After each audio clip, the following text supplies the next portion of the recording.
नमस्कार दोस्तों, आपका स्वागत है आज की हमारी एक नई वीडियो में।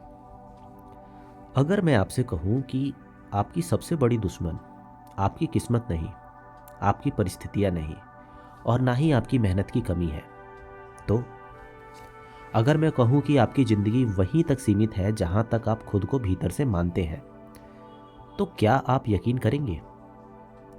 तो आज का यह वीडियो सपनों के बारे में नहीं, सफलता के मंत्रों के बारे में नहीं, बल्कि उस अदृश्य जेल के बारे में है जिसमें ज़्यादातर लोग पूरी ज़िंदगी बंद रहते हैं। आप, मैं, यहाँ तक कि हम सब। उस जेल का नाम है आत्मछवि। और जब तक यह नहीं बदलती, कोई किताब हो या कोई मोटिवेशन हो या कोई कोर्स आपकी ज़िंदगी नहीं बदल सकती। आज हम जिस किताब के अध्ययन की बात कर रहे हैं, वह हमें एक ऐसा सच बताती है जो सुनने में साधारण है लेकिन असर में खतरनाक है। कोई भी व्यक्ति अपने आत्म छवि से बड़ा जीवन नहीं जी सकता। लेखक बताते हैं कि 1960 और 1970 के दशक में मनोविज्ञान की दुनिया में एक शांत लेकिन शक्तिशाली क्रांति हुई। इस क्रांति ने एक बात साफ कर दी, इंसान असफल नहीं होता, इंसान कमज़ोर नहीं होता, इंसान बेकार नहीं होता। इंसान अपने बारे में जो मान लेता है वही बन जाता है। आत्म छवि का मतलब आखिर है क्या? आत्म छवि का मतलब आप खुद को भीतर से कैसे देखते हैं, किस श्रेणी में रखते हैं, या फिर आप अपने आप को किस चीज़ के लायक मानते हैं। अगर आपके भीतर की आवाज़ कहती है मैं एवरेज हूँ, मुझे ज़्यादा नहीं होगा या मुझसे ज़्यादा नहीं होगा, मेरे बस का नहीं है, तो दिमाग उसी अनुसार फैसले करता है। इसलिए देखिए, कई बच्चे बिना एक्स्ट्रा ट्यूशन के F से A ग्रेड में आ गए। कई संकोची लोग अचानक आत्मविश्वासी बन गए। कई बार असफल लोग बिना हालात बदले सफल होने लगे। आखिर क्यों? क्योंकि उनकी आत्म छवि बदल गई थी। बाहर कुछ नहीं बदला था, अंदर सब कुछ बदल गया था। सबसे कड़वी सच्चाई ये है, आप वही सोचते हैं जो आपकी आत्म छवि आपको अनुमति देती है। आप वही सपना देखते हैं जो आपकी आत्म छवि मंजूर करती है, और आप वही हासिल करते हैं जो आपकी आत्म छवि संभव मानती है कि हाँ, आप ये कर सकते हैं। अब जरा खुद से एक सवाल पूछिए, क्या मैं सच में उतना ही हूँ जितना मैं खुद को मानता हूँ, या क्या मैं अपनी ही बनाई हुई एक सीमित पहचान में फंस चुका हूँ? यही कारण है कि लेखक कहते हैं परिस्थितियाँ आपकी ज़िंदगी तय नहीं करती, आपकी आत्म छवि करती है।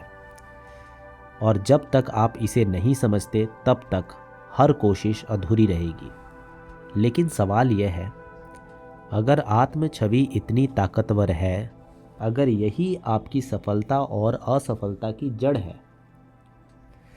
तो यह बनती कैसे है, और सबसे ज़रूरी, इसे बदला कैसे जाए? क्योंकि यहीं से कहानी सिर्फ समझने की नहीं, बदलने की बन जाती है। अब ज़रा ध्यान से सुनिए, क्योंकि यहीं से यह अध्याय उम्मीद में बदलना शुरू करता है। लेखक कहता है, गड़बड़ाता हुआ करियर दुरुस्त हो सकता है। वे लोग जिन्हें समाज व्यक्तित्व की असफलता कह देता है, उनका कायाकल्प भी हो सकता है। लेकिन यह बदलाव कोई बाहरी चमत्कार नहीं है। यह बदलाव शुरू होता है अपने सच्चे स्वरूप को पहचानने से। जब इंसान अपने वास्तविक स्वरूप को समझ लेता है, तो जीवन अचानक एक नए धरातल पर पहुंच जाता है। वहीं एक तरफ पुरानी सोच, रूढ़िवादिता और दूसरों द्वारा तय की गई सीमाएं, और दूसरी तरफ स्वतंत्रता, स्पष्टता और आत्मनियंत्रण। यही होता है कि इंसान अपनी ज़िंदगी डर के साथ जिएगा या समझदारी के साथ। देखिए, लेखक साफ कहता है, जो कुछ आज हमें दिखाई देता है वह सिर्फ एक छोटी सी झलक है। असल असर पिछले 4 दशकों में धीरे धीरे सामने आया है। यह कोई एक दिन की खोज नहीं थी। यह एक ऐसी सोच थी जो समय के साथ और मजबूत होती चली गई। जरा अतीत में झांकिए। जब यह किताब पहली बार प्रकाशित हुई थी तब सेल्फ हेल्प लगभग एक अनजान शब्द था। बुक स्टोर में ऐसी किताबें किसी गुमनाम सेल्फ पर कुछ गिनी चुनी पुस्तकों के बीच दबी रहती थी, और आज वही किताबें पूरे बुक स्टोर का सबसे बड़ा सेक्शन है। मानसिक मदद लेना कमजोरी नहीं, समझदारी है। कोच, काउंसलर, परफॉर्मेंस एक्सपर्ट हर जगह मौजूद हैं। जो कभी मुश्किल था वह आज सामान्य हो चुका है। लेकिन लेखक यहाँ एक बहुत अहम बात पर जोर देता है। यह लोकप्रियता का खेल नहीं है, यह फैशन नहीं है। यह इस बात का प्रमाण है कि मानव मन को समझना मानव जीवन को बदल सकता है। इसलिए लेखक अपने पूरे काम को एक वाक्य में समेट देता है, कभी मुश्किल अब आसान। आपके जीवन में इस समय जो भी कठिन है, टाल मटोल, आत्मसंदेह, डर या खुद पर भरोसे की कमी, उसे आसान बनाया जा सकता है, बशर्त आप सही मनोवैज्ञानिक समझ को अपनाएं और सही मानसिक प्रशिक्षण का सहारा लें। अगर आप यह सुन रहे हैं तो यह कोई संयोग नहीं है। आप इस किताब तक किसी वजह से पहुँचे हैं। शायद आप बदलाव चाहते हैं, शायद आप अटके हुए हैं, या शायद आप जानते हैं कि आप इससे बेहतर कर सकते हैं लेकिन अभी आप नहीं कर पा रहे। लेकिन अब असली सवाल यही है, ये पुख्ता मनोवैज्ञानिक अवधारणाएं आखिर है क्या? ये मानसिक प्रशिक्षण तकनीकें काम कैसे करती हैं, और सबसे ज़रूरी, इन्हें अपनी ज़िंदगी में कदम कदम पर कैसे लागू किया जाए? क्योंकि यहीं से यह अध्याय सिर्फ पढ़ने का नहीं, जीने का विषय बन जाता है। अब यहाँ से यह अध्याय और भी ज़्यादा गहरा हो जाता है। लेखक एक बहुत बड़ा दावा करता है। वह कहता है, आत्म छवि की खोज आधुनिक समय की सबसे महत्वपूर्ण मनोवैज्ञानिक खोज है।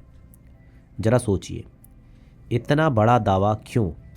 क्योंकि लेखक के अनुसार जिस दिन आप अपनी आत्म छवि को समझ लेते हैं और अपने लक्ष्य के अनुसार इसे बदलना सीख जाते हैं, उसी दिन आपके भीतर आत्मविश्वसनीय आत्मविश्वास और शक्ति पैदा हो जाती है। अब लेखक एक बेहद जरूरी अवधारणा सामने रखता है। वह कहता है, चाहे आपको एहसास हो या ना हो, हम सबके भीतर खुद का एक मानसिक ब्लूप्रिंट मौजूद है। एक आंतरिक तस्वीर, हो सकता है वह धुंधली हो, अधूरी हो, या चेतन रूप से हमें दिखाई ना देती हो, लेकिन वह हमेशा वहाँ होती है और वही तय करती है मैं किस तरह का इंसान हूँ। यह आत्म छवि हमारे विश्वासों से बनती है, और ये विश्वास आते हैं हमारे पुराने अनुभव से, हमारी सफलताओं से और हमारी असफलताओं से, हमारे अपमान और जीत से, और सबसे ज़्यादा बचपन में लोगों की हम पर प्रतिक्रिया से। धीरे धीरे हम अपने मन में खुद की एक तस्वीर बना लेते हैं। यहाँ लेखक एक बहुत खतरनाक बात कहता है, जिस दिन कोई विचार या विश्वास इस मानसिक तस्वीर में शामिल हो जाता है, उसी दिन वह हमारे लिए सत्य बन जाता है। हम उसकी सच्चाई पर सवाल नहीं करते, हम यह नहीं पूछते क्या यह सच है, हम बस इसे सच मानकर जीने लगते हैं। और यहीं से आत्म छवि हमारी ज़िंदगी को कंट्रोल करना शुरू कर देती है। यह तय करती है आप क्या हासिल कर सकते हैं, आपके लिए क्या मुश्किल है और क्या आसान है। यहाँ तक कि दूसरे लोग आप पर कैसे प्रतिक्रिया देंगे, यह भी काफ़ी हद तक आपके आत्म छवि पर निर्भर करता है। लेखक एक बहुत आसान उदाहरण देता है। वह कहता है, आत्म छवि ठीक उसी तरह काम करती है जैसे घर का थर्मोस्टेट। जिस तरह थर्मोस्टेट घर के तापमान को एक सीमा में बनाए रखता है, वैसे ही आत्म छवि आपकी ज़िंदगी को एक तय सीमा में बांध कर रखती है। अब ख़ास बात यह है, आपके सारे काम, आपकी भावनाएं, आपका व्यवहार, यहाँ तक कि आपकी सारी की सारी क्षमताएं भी हमेशा आपकी आत्म छवि के अनुरूप होती हैं। लेखक जानबूझकर हमेशा शब्द पर जोर देता है, क्योंकि आप कुछ समय के लिए अलग बनने की कोशिश कर सकते हैं, लेकिन लंबे समय में आप वही बनते हैं जो आप खुद को मानते हैं। संक्षेप में अगर बात करी जाए, आप खुद को जैसा इंसान मानते हैं, आप वही इंसान बन जाते हैं। और यही कारण है कि अधिकतर लोग बिना समझे एक ही ज़िंदगी बार बार जीते रहते हैं। लेकिन अब सबसे ज़रूरी सवाल यह है, अगर यह आत्म छवि इतनी शक्तिशाली है, अगर यही हमारी मानसिक ब्लूप्रिंट है, तो क्या इसे बदला जा सकता है? और अगर हाँ, तो व्यावहारिक रूप से कैसे?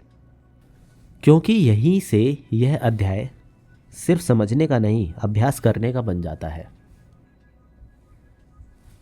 लेखक यहाँ पर एक बहुत निर्णायक बात कहता है। वह साफ शब्दों में बताता है, हम अपनी आत्म छवि के अनुसार ही कार्य करते हैं, और इससे भी ज़्यादा महत्वपूर्ण बात यह है कि आप अपनी सारी इच्छा शक्ति और सारे सचेतन प्रयास लगाने के बाद भी इसके विपरीत कार्य नहीं कर सकते। यही कारण है कि दांत भींचकर किसी मुश्किल चीज़ को हासिल करने की कोशिश अक्सर हारा हुआ युद्ध बन जाती है। हम बचपन से सुनते आए हैं, और जोर लगाओ, खुद को कंट्रोल करो, इच्छा शक्ति मजबूत बनाओ। लेकिन लेखक बहुत साफ कहता है, इच्छा शक्ति जवाब नहीं है, ज़बरदस्ती जवाब नहीं है, आत्म छवि का प्रबंध ही असल जवाब है। जब तक आपकी आत्म छवि आपको किसी चीज़ के लायक नहीं मानती, तब तक आपका दिमाग अनजाने में आपको उसी सीमा में वापस खींच लाएगा। इसलिए बदलाव का रास्ता जोर लगाने से नहीं, खुद को बदल कर देखने से शुरू होता है। अब यहाँ एक बात बहुत ज़रूरी है जो मैं आप सबसे सीधा कहना चाहता हूँ। श्रोतागणों, यह किताब कोई एक ऐसी चीज़ नहीं है जिसे जल्दी जल्दी पढ़कर या सुनकर ख़त्म कर दिया जाए।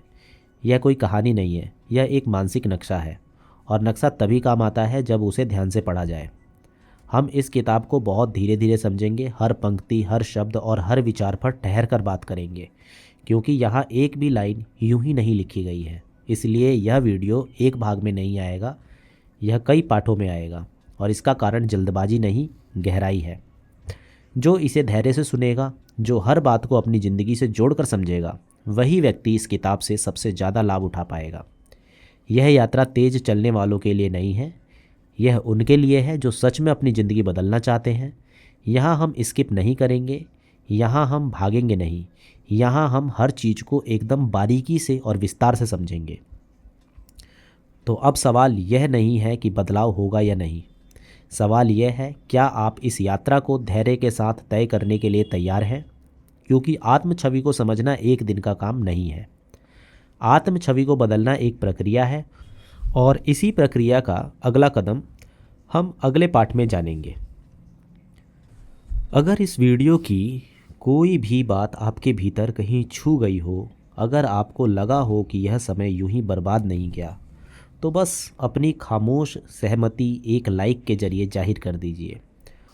और अगर आपको लगता है कि यह बातें किसी और की ज़िंदगी में भी थोड़ी सी स्पष्टता ला सकती है, तो इस वीडियो को शेयर कर दीजिए, क्योंकि सही समय पर सही बात किसी के लिए बहुत बड़ा सहारा बन सकती है। और अगर आप इस पूरी यात्रा का हिस्सा बनना चाहते हैं, अगर आप चाहते हैं कि हम इस किताब को इसी तरह धीरे धीरे और गहराई से समझते रहें, तो चैनल को सब्सक्राइब कर लीजिए। यहाँ कोई जल्दबाजी नहीं है, कोई शोर नहीं है, यहाँ सिर्फ समझ है और एक दूसरे के साथ आगे बढ़ने की कोशिश। तो मिलते हैं अगले पार्ट में। धन्यवाद।